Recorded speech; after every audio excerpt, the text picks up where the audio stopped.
एक ऐसी राजकुमारी जो बुराई के देवता का साथ देने की वजह से बन गई दुनिया की सबसे खतरनाक मम्मी। इस हिला देने वाली कहानी की शुरुआत होती है लंदन की एक माइनिंग साइट को दिखाते हुए, जहां पर बहुत सारे वर्कर्स मेट्रो स्टेशन बनाने के लिए अपनी खुदाई में जुटे हुए थे। कई दिनों तक खुदाई करने के बाद उन्हें जमीन के अंदर एक बहुत ही बड़ी गुफा पहले से बनी हुई दिखाई देती है। अंदर जाने पर वर्कर्स को पता चला कि ये कोई बहुत ही पुराना मकबरा है, जहां पर बहुत सारी मम्मीज को बंद करके रखा गया था। डरा देने वाली बात यह होती है कि उस जगह के चारों तरफ अजीब अजीब तरीके के निशान मौजूद थे, जो आज के जमाने में मिलने बड़े मुश्किल हैं। अब जैसे ही इस न्यूज के बारे में दुनिया वालों को पता चला, तब मेट्रो स्टेशन के काम को रोककर उस जगह को सीनियर ऑफिसर्स के हवाले कर दिया गया था, जिससे कि वो इस अनोखी जगह पर अपना इन्वेस्टिगेशन कर सके।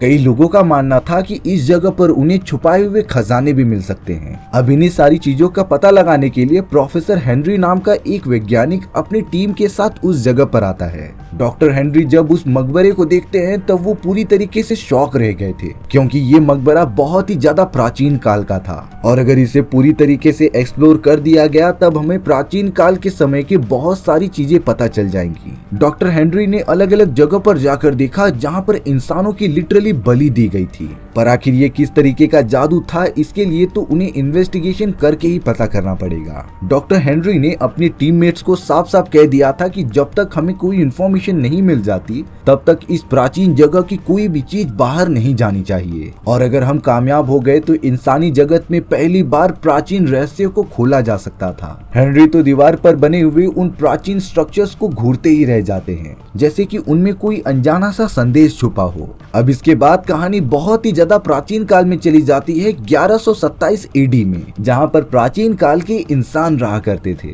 अब हमें यहाँ मिस्र में राजकुमारी एमनेट को दिखाया जा रहा था, जो अपने पूरे साम्राज्य में बहुत ही ज्यादा चतुर और शक्तिशाली थी। राजकुमारी एमनेट, जिनके फादर इस पूरे साम्राज्य के राजा थे, उनकी एमनेट को छोड़कर और कोई संतान नहीं होती। इसीलिए ये बात तो पक्की थी कि उनके जाने के बाद राजकुमारी एमनेट ही राजगद्दी को संभालेगी। एमनेट इस बात से बहुत ही ज्यादा खुश रहती थी कि एक समय के बाद वो पूरे मिस्र की रानी बन जाएगी। अब यहाँ राजा ने बिना किसी को बताए एक दूसरी शादी कर ली थी, जिससे कि उन्हें एक बेटा हुआ, और तब जाकर राजा ने घोषित किया कि मेरे बाद इस पूरे साम्राज्य का राजा मेरा बेटा ही बनेगा, क्योंकि एक तरीके से देखा जाए तो साम्राज्य को कोई आदमी ही कंट्रोल कर सकता है। इस जमाने में भी फीमेल्स को ज्यादा प्रायोरिटीज नहीं दी जाती थी। ये बात जब राजकुमारी एमनेट को पता चलती है तब वो अंदर से पूरी तरीके से टूट चुकी थी, क्योंकि रियलिटी में राजगद्दी की असली हकदार राजकुमारी एमनेट ही होती है, लेकिन उसके फादर ने उसके साथ धोखा किया था। एमनेट पूरी तरीके से टूट चुकी थी और उसे समझ नहीं आता कि वो क्या करे, और अब तो वो एक रात में जाकर अपने कमरे में बैठ जाती है बड़ी डरावनी तरीके से। यहाँ से राजकुमारी एमनेट ने बुराई का साथ देने का डिसीजन लिया। राजकुमारी एक बहुत ही अजीब टाइप का स्पिरिचुअल करने लगी थी, जिसमें उसने बहुत सारे कौवे के पैर को बांधकर ऊपर लटका दिया था, और अब राजकुमारी एमनेट अजीब तरीके के मंत्र पढ़ने लगी थी, जिससे कि वो शैतान के देवता सेट की आत्मा को यहाँ पर बुला सके।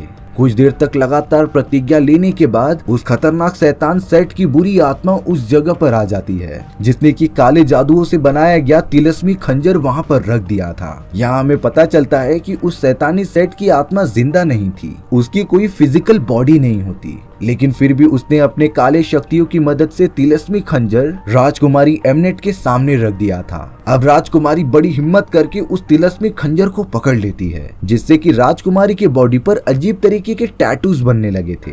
ये टैटूज देखते ही देखते राजकुमारी एमनेट की पूरी बॉडी पर फैल जाते हैं। दरअसल ये शैतानी दुनिया का एक बहुत ही खतरनाक काला जादू था, जिसके मंत्र राजकुमारी एमनेट की बॉडी पर लिखे जा रहे थे, जिसका मतलब ये था कि राजकुमारी की आत्मा अब सेट से कहीं न कहीं पर जुड़ चुकी है, जिसने राजकुमारी एमनेट को पूरी तरीके से श्रापित कर दिया था। राजकुमारी एमनेट पहले जैसी बिल्कुल भी नहीं रह गई होती, वो तो अब तिलस्मी खंजर लेकर अपने महल के अंदर चली जाती हैं। राजकुमारी कहीं न कहीं किसी के वश में लग रही थी, और अब वो उस श्रापित खंजर की मदद से सबसे पहले अपने फादर को जान से मार देती हैं। फिर बारी आती है राजा के बेटे की, जिसकी वजह से ही ये सारी चीजें हो रही थी। राजकुमारी ने खंजर की मदद से उसे भी बेरहमी तरीके से मार दिया था। अब राजकुमारी एमनेट का बदला पूरा हो चुका होता है, लेकिन शैतान ने अब उसकी पूरी आत्मा को श्रापित बना दिया था। इसीलिए अब राजकुमारी एमनेट ने डिसाइड किया कि वो शैतान सेट को इस दुनिया में लेकर आएगी, लेकिन इसके लिए उसे किसी इंसानी जिस्म की जरूरत है। राजकुमारी एमनेट अपने ही महल में काम करने वाले एक सेवक के पास चली जाती है उसकी बॉडी एक्वायर करने के लिए। वो अपने तन का यूज करती है उस आदमी को अट्रैक्ट करने के लिए। पर अब जैसे ही राजकुमारी ने खंजर की मदद से उस आदमी को मारना चाहा, तभी राजा के बहुत सारे सैनिक वहां पर आ जाते हैं, जिन्होंने देखते ही देखते राजकुमारी को पूरी तरीके से रंगे हाथों पकड़ लिया था। राजकुमारी के ऊपर इल्जाम था कि उसने अपने फादर और अपने भाई को ही जान से मार दिया। इसीलिए अब सारे लोग मिलकर राजकुमारी एमनेट को सजा देते हैं। उन्हें तो जिंदा ही मम्मी बनाकर एक कब्र में बंद करके मिस्र की बहुत ही ज्यादा गहराइयों के अंदर अकेला छोड़ दिया गया था। लेकिन उस शैतान सेट का खतरनाक श्राप अभी भी एमनेट के अंदर जिंदा हो सकता है। अब ये पूरी कहानी प्रेजेंट में आ जाती है। अब हम मिस्र में निक और एरिक नाम के दो दोस्तों को देख रहे थे। वो दोनों ही सोल्जर थे जो मिस्र में अपनी बटालियन के साथ एक सीक्रेट मिशन करने हुए आए हुए होते हैं। निक के हाथ में एक नक्शा था जिसके ऊपर एक अनजान जगह को स्पॉट किया हुआ होता है। दरअसल निक ने कुछ दिन पहले इसी नक्शे को एक आर्कियोलॉजिस्ट लड़की से चुराया था और अब निक एरिक से कहता है कि हमें इस जगह पे जाकर एक बार चेक करना चाहिए। मुझे लगता है कि हमें यहाँ पर खजाना मिल सकता है, जो भी मिलेगा हम आपस में बांट लेंगे। ताज्जुब की बात तब होती है जब थोड़ी देर बाद वो दोनों मैप में दिखाए गए स्पॉट पर पहुंच गए थे और चारों तरफ घूमकर खजाना ढूंढ रहे थे। तभी अचानक से वहां पर रहने वाले कुछ लोग रिक और एरिक पर हमला कर देते हैं। दोनों ही अपनी जान बचाकर जल्द से जल्द वहां से भागने लग गए थे। एरिक अपने बटालियन के लीडर को कॉल कर देता है उनके लिए एयर फोर्स लेकर आने के लिए। रिक और एरिक को जल्द से जल्द वहां से उनके लीडर ने रेस्क्यू कर लिया था। उनके लीडर का नाम बॉम्ब्स होता है, जो पूछ रहा था कि आखिर तुम दोनों वहां पर गए क्यों थे। हमारा मिशन भी जल्द से जल्द स्टार्ट होने जा रहा है, इसीलिए तुम्हें अपने बाकी बटालियंस के साथ रहना चाहिए। रिक और एरिक तो उस जगह पर जाने का असली रीजन अपने लीडर को बताते ही नहीं। अब निक के सामने जेनिफर नाम की एक आर्कियोलॉजिस्ट आ जाती है, जिससे कि कुछ दिन पहले निक ने नक्शा चुराया था। जेनिफर तो निक के इस बिहेवियर से बहुत ही ज्यादा गुस्सा थी। वो तो इसके बदले निक को एक थप्पड़ भी लगा देती है और फिर जेनिफर अपना नक्शा मांग रही थी। लेकिन निक अब इतनी ज्यादा बेइज्जती झेलने के बाद नक्शे को वापस करने ही नहीं वाला था। वो कह देता है कि नक्शा मुझसे कहीं पर गुम गया, लेकिन जेनिफर ने बताया कि नक्शे में जो स्पॉट मौजूद है वहाँ पर हमें कुछ अजीब सी चीजें मिल सकती हैं। इसीलिए अगर तुम दोनों भी मेरी मदद करोगे तो जो भी खजाना मिलेगा हम उसे बांट लेंगे। अब रिक और एरिक थोड़ी सी लालच की वजह से जेनिफर के साथ उस जगह पर जाने लगते हैं, लेकिन उन तीनों को जरा भी अंदाजा नहीं था कि इन सारी चीजों से कितनी बड़ी परेशानियां जन्म ले सकती हैं। अब देखते ही देखते वो तीनों नक्शे के स्पॉट को फॉलो करते हुए उस जगह पर पहुंच जाते हैं जहां जमीन के अंदर एक बहुत ही बड़ी गुफा थी। देखने पर ऐसा लग रहा था कि वो एक बहुत ही बड़ा सीक्रेट साम्राज्य है, जिसे कि कुछ सालों पहले पूरी तरीके से खत्म कर दिया गया था। अब जेनिफर, रिक और एरिक कैसे भी नीचे उतरकर अपनी एक्सप्लोरेशन में ध्यान देने लग जाते हैं। हालांकि उस जगह पर ज्यादातर चट्टानों के सिवा और कुछ भी दिखाई नहीं दे रहा था, पर तभी अचानक रिक के हाथ पर एक पानी की बूंद गिरती है। लेकिन जेनिफर ने देखकर बताया कि ये कोई पानी की बूंद नहीं बल्कि मर्क्यूरी है, और इसी तरीके से मर्क्यूरी के बहुत सारे ड्रॉप्स एक छोटी जगह पर जमा होते जा रहे थे। जेनिफर कहती है कि हमें इन सारे मर्क्यूरीज के रास्ते को फॉलो करना चाहिए। अब देखते ही देखते वो तीनों गुफा के और भी अंदर चले जाते हैं। थोड़ी दूर पर आने के बाद तो उन लोगों ने मर्क्यूरी से भरा हुआ कुआं देखा, जिसके चारों तरफ मूर्तियां बनाई गई थी, जिनके हाथ में रस्सी टंगी होती है, जो सीधा पता नहीं क्यों मर्क्यूरी के अंदर जा रही थी। शायद इन सारी रस्सियों की वजह से मर्क्यूरी के अंदर किसी चीज को बांध कर रखा गया है। हालांकि रिक और एरिक को बिल्कुल नहीं समझ रहा था कि ये सारी चीजें क्या हैं, लेकिन जेनिफर एक आर्कियोलॉजिस्ट थी, जिसे की प्राचीन चीजें देखकर समझना बखूबी आता था। जेनिफर समझ जाती है कि ये सारी चीजें एक तरह की जेल है, जहाँ पर किसी खतरनाक अपराधी को कैद किया गया है। पर आखिर अंदर क्या होगा, इस बात को जानने के लिए जेनिफर भी बहुत ज्यादा एक्साइटेड थी। इसीलिए अब रिक जेनिफर को थोड़ा सा इम्प्रेस करने के लिए एक बंदूक निकालकर सीधा एक रस्सी के ऊपर फायर कर देता है। उस रस्सी के टूटते ही बाकी रस्सियां बहुत ही ज्यादा कमजोर हो चुकी थी, जिसके तुरंत ही बाद पुली की मदद से रस्सियां बाहर की तरफ खींची चली गयी, जिसकी वजह से मर्क्यूरी के कुएं के अंदर से एक बहुत ही खतरनाक मम्मी की कब्र बाहर निकलने लग जाती है। ये कब्र और किसी की नहीं बल्कि राजकुमारी एमनेट की थी, जो प्राचीन कालों से यहाँ पर सजा काट रही होती है। दरअसल मर्क्यूरी और पारे का यूज बुरी आत्माओं को दूर रखने के लिए किया जाता था। राजकुमारी एमनेट की बुरी आत्मा बाहर ना निकले, इसीलिए उनकी कब्र को मर्क्यूरी के कुएं में रखा गया था। लेकिन डरा देने वाली बात ये होती है कि रिक की गलती की वजह से उनका कब्र बाहर निकल चुका था। यहाँ जेनिफर तो कब्र देखकर बहुत ही ज्यादा शॉक रह गई थी। हालांकि उसे भी नहीं पता होता कि ये कब्र राजकुमारी एमनेट की है। फिर भी वो बता रही थी कि ये कब्र कई हजार साल पहले की है, जिसे कि अगर हम एक्सप्लोर करने के लिए लेकर चले तब हमें काफी सारे पैसे मिल सकते थे। राजकुमारी एमनेट का कब्र बाहर आने के बाद उस पूरी जगह पर छोटी छोटी मकड़ियां भी आने लगी थी, जो लगातार चारों तरफ फैल जाती हैं। एक मकड़ी ने तो एरिक को काट भी लिया था। एरिक, रिक और जेनिफर इन सारी मकड़ियों से अपने आप को प्रोटेक्ट करने में लग गए थे। तभी अचानक रिक को एक विजन आता है, जो एक रेगिस्तान में मौजूद होता है और उसके सामने राजकुमारी एमनेट थी। राजकुमारी एमनेट रिक का शुक्रिया अदा कर रही होती है, क्योंकि आखिरकार रिक ने ही उसे आजाद किया और अब राजकुमारी एमनेट ने एक बहुत ही खास काम के लिए रिक की बॉडी को चुन लिया होता है। दरअसल बात ये थी कि राजकुमारी एमनेट शैतान के देवता की पूरी आत्मा को रिक की बॉडी में ट्रांसफर करना चाहती है, जिससे कि शैतान के देवता रिक की बॉडी के अंदर हमेशा के लिए रह सकें। रिक जब अपने सेंसेस में आता है तब उसे ये सारी बातें कुछ समझ में नहीं आ रही थी, पर वो एरिक और जेनिफर से कहता है कि हमें ये कब्र लेकर यहाँ से चलना चाहिए। रिक और एरिक ने जल्द से जल्द अपनी बाकी टीममेट्स को बुलाकर उस कब्र को गुफा से बाहर निकाल दिया। वो उसे सबसे पहले मिलिट्री हेलीकॉप्टर्स की मदद से एक सेफ जगह पर लेकर जा रहे थे। शायद राजकुमारी एमनेट की मम्मी को म्यूजियम में रखा जाएगा शो केस के लिए, जिनके बदले रिक, एरिक और जेनिफर को बहुत सारे पैसे मिल सकते थे। वो सब तो हेलीकॉप्टर्स में राजकुमारी एमनेट की कब्र को लेकर जाते ही रहते हैं। तभी यहाँ पता चला कि एरिक की तबीयत खराब होने लगी थी, क्योंकि एरिक को गुफा के अंदर उस छोटी मकड़ी ने जो काट लिया था। वो सारी छोटी छोटी मकड़ियां कोई साधारण स्पाइडर्स नहीं थीं, बल्कि वो सब तो राजकुमारी एमनेट द्वारा भेजी गई श्रापित मकड़ियां थीं, जिसके काटने पर एरिक की पूरी बॉडी एकदम से सुन्न पड़ गई थी और वो तो अब पूरी तरीके से राजकुमारी एमनेट के कंट्रोल में हो जाता है। एरिक के दोनों आंख तो एकदम से वाइट हो गए थे। एरिक तो अब अपने गन की मदद से वहाँ पर मौजूद सारे सोल्जर्स की जान लेने लगा था। इन सारी चीजों का आदेश एरिक को राजकुमारी एमनेट की आत्मा ही करने के लिए दे रही थी। अब एरिक अपने दोस्त रिक और जेनिफर के पास पहुंच जाता है गोली मारने के लिए। हालांकि राजकुमारी एमनेट ने आदेश दिया कि रिक को गोली मत मारो, इसलिए जब एरिक जेनिफर के ऊपर बंदूक तानने जाता है तब रिक को मजबूरन अपने बहुत ही पुराने दोस्त एरिक को गोली मारनी पड़ी, क्योंकि वो अगर ऐसा नहीं करता तब एरिक आउट ऑफ कंट्रोल होकर बाकी सारे लोगों को मार देता। रिक को अपने दोस्त के मरने का बहुत ही ज्यादा दुख होता है, लेकिन रिक को समझता नहीं कि आखिर ये सारी चीजें कैसे हुई। रिक को यहाँ पर बार बार अजीब तरीके के विजन्स आते ही जा रहे थे, जिसके अंदर राजकुमारी एमनेट होती है। पर अब अचानक मिलिट्री प्लेन के इंजन पे बहुत सारे कौवों ने हमला कर दिया था, जिससे कि प्लेन की इंजन खराब होने के कारण वो आउट ऑफ कंट्रोल होकर नीचे गिरने लग जाती है और अगर जल्द से जल्द सारे सोल्जर्स बाहर नहीं निकले तब सब के सब मर जाएंगे। रिक को पता था कि जेनिफर का इन सारी चीजों से कोई लेना देना ही नहीं है, इसीलिए सबसे पहले उसे बचाने के लिए रिक ने जेनिफर को पैराशूट पहनाकर फेंक दिया था।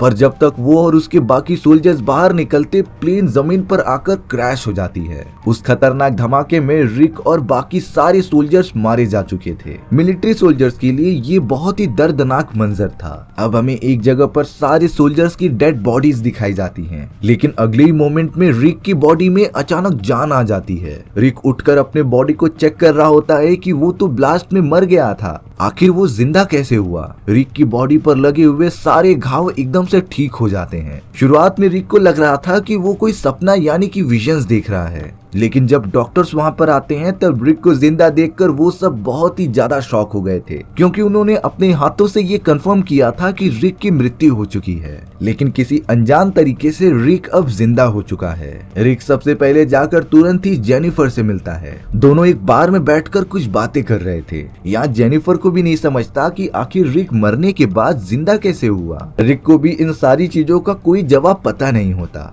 और अब तो वो कहता है कि लक की वजह से मेरी जान बच गई, जिसका मैं शुक्रगुजार हूँ। लेकिन डरा देने वाली बात तब होती है जब रिक अपने मरे हुए दोस्त एरिक की आत्मा को देख पा रहा था। रिक को नहीं समझता कि आखिर ये क्या हो रहा है, इसीलिए वो वॉशरूम के अंदर चला गया था। वहाँ उसके मरे हुए दोस्त एरिक की आत्मा आकर उससे कुछ बातें करने लग जाती है। रिक कहता है कि सच बताओ तुम्हें आखिरकार क्या चाहिए। तब जाकर एरिक की आत्मा बताती है कि राजकुमारी एमनेट ने ही तुम्हें फिर से जिंदा किया है। और उनके श्राप की वजह से ही मैं और तुम जिंदा हो। लेकिन उन्होंने रिक की बॉडी को स्पेशल पर्पस के लिए जिंदा किया है। एरिक बताता है कि राजकुमारी एमनेट तुम्हारी बॉडी का यूज करके शैतान के देवता सेट को तुम्हारी बॉडी में ट्रांसफर करना चाहती थी, जिससे कि शैतान सेट तुम्हारी बॉडी में रहकर पृथ्वी पर पूरी तरीके से राज करेगा। हालांकि रिक को ये भी नहीं पता था कि राजकुमारी एमनेट है कौन। उसका तो सर दर्द से फटा जा रहा था, इसीलिए अब निक एकदम परेशान होकर बार से बाहर निकल जाता है। उसे बिल्कुल भी नहीं समझता कि इसके आगे वो क्या करे।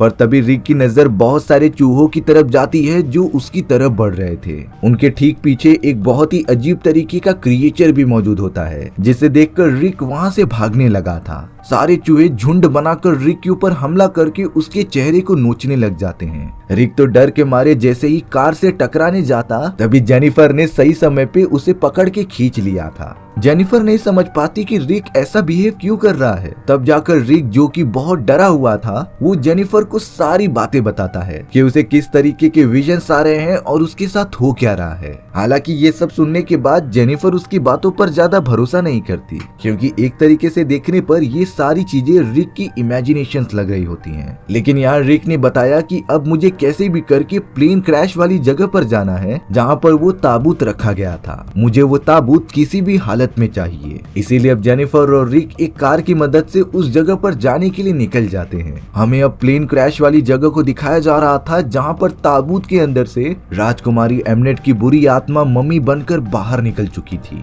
एमनेट तो आसपास मौजूद सारे सिक्योरिटी गार्ड्स को पकड़कर मारने लग जाती है। वो तो उनके पूरे शरीर के मांस को एब्जॉर्ब करने लगी थी। इन सारी चीजों से राजकुमारी एमनेट अपने खोए हुए शरीर को बना रही होती है। राजकुमारी एमनेट जिस भी इंसान को काट कर इन्फेक्टेड कर दे रही थी, वो ज़ॉम्बी बनकर राजकुमारी एमनेट का सेवक बन जा रहा था। और अब राजकुमारी एमनेट की आत्मा को किसी भी हालत में निक को ढूंढना था, जिससे कि वो शैतान सेट को इस दुनिया में वापस ला सके। अच्छी बात ये होती है कि निक और जेनिफर खुद ही उस जगह पर चलते हुए आ गए थे, जिससे कि राजकुमारी एमनेट की आत्मा का काम बहुत ही ज्यादा आसान हो गया। राजकुमारी एमनेट ऊपर से निक के ऊपर नजर रख रही थी। निक और जेनिफर जैसे ही उस ताबूत को ढूंढने के लिए अंदर जाते हैं, तभी कुछ काले साए निक को पकड़कर अपने साथ कहीं दूर लेकर चले गए थे। जेनिफर तो एक समय पे ढूंढती रह जाती है कि निक कहां पर चला गया। तब हमें दिखाया गया कि बहुत सारे ज़ॉम्बीज ने निक को पकड़ रखा है। ये ज़ॉम्बीज राजकुमारी एमनेट के लिए ही काम किया करते थे। और अब एमनेट, जो बहुत ही ज्यादा डरावनी लग रही थी, वो निक के बॉडी पर आकर कहती है कि आखिर तुम मुझे मिल ही गए। अब मैं तुम्हारी बलि देकर तुम्हारे शरीर में शैतान सेट को घुसवाऊंगी, जो इस पूरे पृथ्वी पर एकत्र राज करेगा। एमनेट की आत्मा ने निक के सॉलिड बॉडी को छूते हुए कहा कि मैंने एकदम सही सिलेक्शन किया है। तुम्हारा शरीर शैतान सेट की आत्मा को सहन करने के लिए एकदम परफेक्ट है। और अब एमनेट की आत्मा ने बलि देने के लिए वो चाकू अपने हाथ में ले लिया था, जो कि उसे सालों पहले शैतान सेट ने दिया होता है। पर जैसे ही राजकुमारी चाकू की मदद से रिक के छाती में छेद करने जाती, तभी उन्होंने देखा कि चाकू के ऊपर जो रेड कलर का हीरा लगा होता है, वो अब वहाँ पर मौजूद ही नहीं था। और अगर हीरे के बिना उसने रिक को चाकू मार दिया, तब शैतान सेट इस दुनिया में नहीं आ पाएंगे। इसीलिए राजकुमारी एमनेट तब तक के लिए रिक को जिंदा छोड़ देती है। पर अब तो जेनिफर निक को ढूंढते हुए उस जगह पर आ गई थी। जेनिफर को देखने के बाद राजकुमारी एमनेट की आत्मा उसे खत्म करने के लिए चली जाती है। रिक तो जल्द से जल्द अपने आप को उन सारे ज़ॉम्बीज से छुड़ाकर जेनिफर को बचाने के लिए चला जा रहा था। सारे ज़ॉम्बीज तो निक के ऊपर एक ही बार में टूट पड़े थे। निक तो जेनिफर और खुद को प्रोटेक्ट करने के लिए उस श्रापित चाकू को उठाता है और राजकुमारी एमनेट की पीठ पर मार देता है। इस श्रापित चाकू के लगने की वजह से एमनेट थोड़ी सी घायल हो चुकी थी और इसी मौके का फायदा उठाकर जेनिफर और रिक वहां से भागने लग जाते हैं। दोनों ही कार में बैठकर तुरंत ही उस जगह से काफी ज्यादा दूर जाने लगे थे। लेकिन राजकुमारी एमनेट तो एक आत्मा होती है, उसके पास एबिलिटी थी कि वो कहीं भी एक जगह से दूसरी जगह काफी कम समय में जा सकती थी। इसीलिए वो अपने ज़ॉम्बीज की मदद से उनकी कार को क्रैश कराने के चक्कर में होती है और वो इसमें कामयाब भी हो जाती। लेकिन सही समय पे वहाँ बहुत सारे सोल्जर्स आकर उन दोनों को बचा लेते हैं। रिक सोच रहा था कि मैंने इन सोल्जर्स को बुलाया ही नहीं और ये सब मेरे बटालियन के नहीं थे, फिर ये हमारी मदद क्यों कर रहे हैं। थोड़ी देर बाद जब निक और जेनिफर को एक बहुत ही बड़ी लेबोरेटरी के अंदर लाया गया तब हमें पता चलता है कि ये सारी सीक्रेट ऑर्गेनाइजेशन डॉक्टर हेनरी की है, जो कई सालों से प्राचीन चीजों पर एक्सपेरिमेंट कर रहे थे। चौंका देने वाली बात रिक को तब पता चली कि जेनिफर और किसी की नहीं बल्कि डॉक्टर हेनरी के लिए ही काम करती थी और ये सारा प्लान डॉक्टर हेनरी का ही होता है, जिसकी वजह से वो राजकुमारी एमनेट की आत्मा को कैद कर सके। उन लोगों ने तो एमनेट की आत्मा को अपने पास बंदी बनाकर भी रखा था, जिसके चारों तरफ उन लोगों ने मर्क्यूरी यानी कि पारा लगा कर रखा होता है। दरअसल मर्क्यूरी की वजह से कोई भी बुरी आत्मा अपनी पूरी पावर्स का यूज नहीं कर पाती और वो तो एक तरीके से एक जगह पर कैद हो जाती है। लेकिन यहाँ राजकुमारी एमनेट ने जैसे ही रिक को देखा तब वो बड़ी डरावने तरीके से कहने लगी कि मैं तुम्हारी बॉडी की बलि देकर उसके अंदर शैतानों के देवता सेट को लेके आकर रहूंगी और फिर मैं हमेशा के लिए उनकी रानी बनकर पृथ्वी पर राज करूंगी। रिक भी अब धीरे धीरे ये सारी बातें समझने लगा था, लेकिन यहाँ पर राजकुमारी एमनेट ने अपने काले जादू की मदद से वहाँ पर बहुत सारे मकड़ियाँ बुला ली थी, जो लेबोरेटरी के बहुत सारे वैज्ञानिकों को काट कर इन्फेक्टेड कर लेती है और अब सारे इन्फेक्टेड वैज्ञानिक एमनेट के कंट्रोल में थे, जो एमनेट के कमांड देने पर उसे पूरी तरीके से आजाद कर देते हैं। एमनेट तो अपनी काली शक्तियों की मदद से सारी चीजें डिस्ट्रॉय करते जा रही थी। उसने तो वो श्रापित खंजर भी ले लिया होता है, जिसकी मदद से वो रिक को मारकर शैतान को वापस लेकर आएगी। सारे सोल्जर्स अपनी अपनी जान बचाकर उस लेबोरेटरी से बाहर निकलने लग गए थे। रिक और जेनिफर भी एक साथ मिलकर सेफ जगह पर आ जाते हैं। तभी जेनिफर ने रिक को बताया कि मुझे पता है कि राजकुमारी एमनेट को किस तरीके से खत्म किया जा सकता है। अगर हम उस रेड डायमंड को ढूंढकर खत्म कर दें, जिसे कि एमनेट खंजर पर लगाकर तुम्हें जान से मारने वाली है, तब राजकुमारी एमनेट की शक्तियां बहुत ही ज्यादा कम हो जाएंगी। साथ ही साथ अगर डायमंड नहीं रहेगा तब वो शैतान की देवता सेट को तुम्हारे बॉडी में ट्रांसफर नहीं कर पाएगी। जेनिफर को ये भी पता था कि वो रेड डायमंड कहाँ पर रखा गया है, इसीलिए वो रिक के साथ तुरंत ही उस जगह पर जाने के लिए निकल जाती है। लेकिन यहाँ राजकुमारी एमनेट को भी पता था कि उनका इरादा क्या है, इसीलिए अब वो खुले आम शहर में आकर घूमने लगी थी और शैतान सेट का आह्वान करने लगी थी। एमनेट की आत्मा ने तो अपने काले जादू की मदद से मिस्र की सारी रेत को शहर में भर दिया था, जिससे कि पूरा शहर कुछ देर के अंदर अंदर धूल के अंदर मिल जाता है।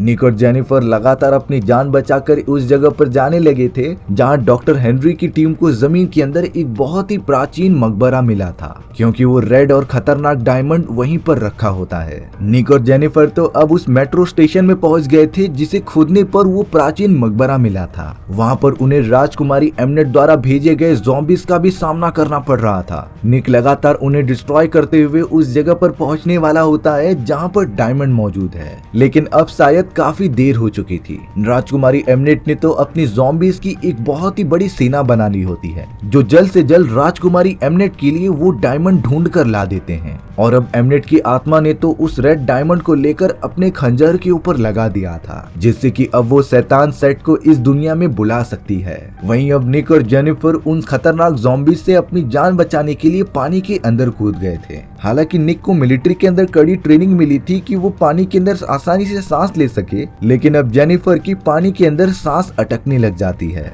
निक जैसे ही जेनिफर को बाहर निकालता तब तक काफी ज्यादा देर हो चुकी थी। जेनिफर की पानी में गिरने की वजह से जान चली जाती है और अब उस जगह पर तो एमनेट और उसके सारे ज़ॉम्बी सिपाही आ गए थे, जो निक को पकड़कर बलि की तैयारी करने लग जाते हैं। यहाँ निक जेनिफर की मौत पर बहुत ही ज्यादा दुखी हो रहा था। अब राजकुमारी एमनेट के पास खंजर से लेकर निक की बॉडी भी मौजूद थी, जिसे पकड़कर वो अपना स्पिरिचुअल करना स्टार्ट कर देती है। एमनेट यहाँ पर निक को बता रही थी कि तुम्हारे अंदर शैतान सेट की सारी बुरी आत्मा आ जाएगी, जिससे कि तुम्हारी शक्तियाँ कई गुना बढ़ सकती थी। ये सारी बातें सुनने के बाद निक के अंदर एक जिज्ञासा उठने लगती है, इसीलिए अब उसने राजकुमारी का वो श्रापित खंजर लेकर खुद के ही चेस्ट में मार दिया, जिससे कि काली शक्तियों के देवता सेट की आत्मा उसके बॉडी के अंदर आ जाती है। सेट का शरीर अब बहुत ही ज्यादा ताकतवर हो गया था। राजकुमारी एमनेट को भी लगता है कि उसने कर दिखाया, लेकिन जब निक ने जैसे ही जेनिफर को देखा तब उसे लगा कि वो गलत कर रहा है। हालांकि शैतान सेट की आत्मा अभी भी निक के बॉडी में मौजूद थी,